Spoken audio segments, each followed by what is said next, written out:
Hello, everyone. Brother Al McClaney with this week's stewardship video. And before we go too far, let's read the disclaimer. No advice should be seen as a recommendation or endorsement, as I am not a licensed financial advisor. This is for educational purposes only. You want to do your own research. So, as you can see by the first slide, it's depicting the Christmas holidays are right around the corner. In fact, as I'm recording this, this is December 6th. And right around the corner, less than 20 days away, Christmas. And joyful. Hopefully, you get to spend time with family, friends. There's shopping. There's different events that's going on. Like me and my wife are going to a couple of Christmas concerts. But with all that said, what can take that joy down in January? That's when you get that credit card bill if you use credit. So I don't want to rain on the Christmas parade, but I want to also just bring awareness. And I have a friend, Dr. Brother Harold Herring. You've heard me mention him before, debt-free arming. One of the things he says when you're in a hole, stop digging. And he's talking about digging yourself into debt. So if you're in debt, you don't want to dig into more debt. And if you don't have any debt, don't dig a hole, do get in debt. So this is just called stop digging. And this is a slide from the Copeland Financial Ministries that my good friend Randy and I do a course, and we started and embarked upon it in October to end in February. And this last session was on God's perspective on debt, and then the next session is going to be some practical steps talking about getting out of debt from a biblical standpoint. And this is one of the slides that says God warns of the dangers of debt. God admonishes us to save for future needs. So if you haven't started saving yet for Christmas, remember it comes the same time every year. You can start this year saving for 2026. And if you haven't saved, don't use the credit card. Or if you are going to use the credit card, the next best thing is you pay it off at the end of the month and don't incur any charges. In fact, here's the look at the slide here. It says warning, and this is a picture of a credit card. Misuse of this credit card is dangerous to your financial, emotional, marital, spiritual, and physical health. And we know that debt can bring on manifestations of marital strife, of actually being anxious and actually sick and ill. There have been people that unfortunately have taken their lives because of having to claim bankruptcy or having just tremendous amount of debt and creditors are coming after them or they lost their business because of debt. And then we know there's a spiritual component to it also because when we go into debt and it's an exorbitant amount of debt, typically the first thing that happens is we stop giving to God's kingdom or we start being generous to people. We stop. And so it affects our giving. And so God warns of the dangers of debt and God admonishes us. So what are those dangers and what's that warning? Well, Proverbs 22:7 says, what is God warning in Proverbs 22:7? The rich rule over the poor and the borrower is servant to the lender. And how many times I know in my past when I was dealing with an exorbitant amount of debt, it was controlling me literally. It decreased my options. There were times when I had to work part-time to pay debt. So that took my time. Not getting any sleep, not giving to God's kingdom, not doing things or handling circumstances or having a perspective on certain things because of the inordinate amount of debt that I was carrying. So it affects us. And I was literally slave to that lender, right? Whether it be a car loan or Visa or MasterCharge, or American Express. It affects your life and your quality of life. So what can we do? Well, we could take the other side of it. We talked about this before. So, first, stay out of debt, right? Or limit your debt. But also, if others are going to do debt, maybe we can invest in it. And again, I'm not trying to invest off of others' demise, but here are some exchange traded funds that position to benefit from rising consumer credit card debt through exposure to private credit and lending markets. And you can see here are the symbols: PRIV, VPC, and then you've got one in Vanguard. Look at the do your own research. As we always say, this is not a recommendation, but this is just a spark, a paradigm shift of instead of being a consumer, be an investor. Right. So there are some ones that you can do your research. We know stockanalysis.com, and you're going to see a slide related to that later on coming up.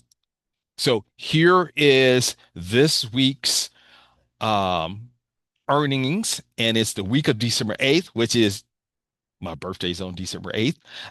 And the this week we're reporting, even though we're closing out the earnings season, but we're still, these are some strong companies that are reporting. Toll Brothers, so we're going to get a look at the housing, construction, housing, how healthy is the housing market. We got Campbell Soup, so that's consumer spending. GameStop, that was one of the darlings meme stocks during COVID. I don't know if it still is. Chewy, as I look at my four-legged, my wife calls son, Deuce here sleeping, Chewy. He doesn't use Chewy products, but Chewy is used by a lot of pet owners. Got Adobe, Oracle, Costco. There's consumer. Lululemon. A lot of people are waiting for that reporting. So this could move the market a little bit because you got a lot of broad, but it's not going to be as intense as say when Amazon's reporting or Netflix is reporting or Nvidia. But there's going to be some response to this AutoZone because they're going to be looking at the consumer spending, what's going on in those areas. Restoration hardware, that could be related like to Toll Brothers. Restoration hardware usually does well when the housing market is doing well. So that's next week's earnings. Another thing that's going to affect the market, December 10th, next week, the Fed has a meeting. And right now, here's the probability to that you can go out and just do CME probability interest rate tool. It's now pricing in 86.2% chance that there's a rate cut. So the uh, current target area right where we are now is 375 to 400 basis points. They're thinking a quarter point rate cut, and that affects slowly credit cards, not immediately, but a little bit sooner is in the lending when it comes to housing. But overall, though, when you get a rate cut, it affects small businesses and technology. So what'll happen? It'll spark possibly a rally if they do a cut.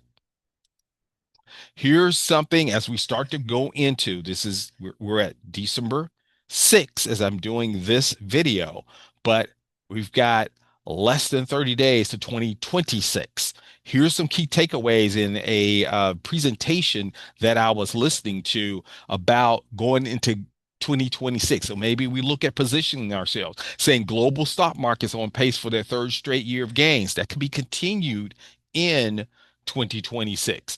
We've got some sectors that we've been talking about here, but here's some that expected to continue in 2026. Anything related to artificial intelligence build out, possibly infrastructure. Maybe the AI stocks are pretty pricey right now, but still go into the power part of it because it requires a lot of power. GLP, that's the shots for decreasing weight, right? So maybe in the healthcare field that you're looking at. And then here's some other overall on the economy. Key sector risks include inflation, weaker jobs picture. And I just talked to my old boss a couple of days ago and was saying at that particular company, I'm not going to name my company. If you've listened to the video before, my previous company, of course, I work for a church now, said they had a lot of layoffs. And you can see it in the news. A lot of layoffs. Some of them are AI driven, and some of them because companies doing the holidays. My wife once asked me, why they do it during the holidays? Because they're doing the window dressing. They don't want to go into 2026 or the next year with those jobs on the books as well as the severances. They want those paid in the current year versus going to the next year.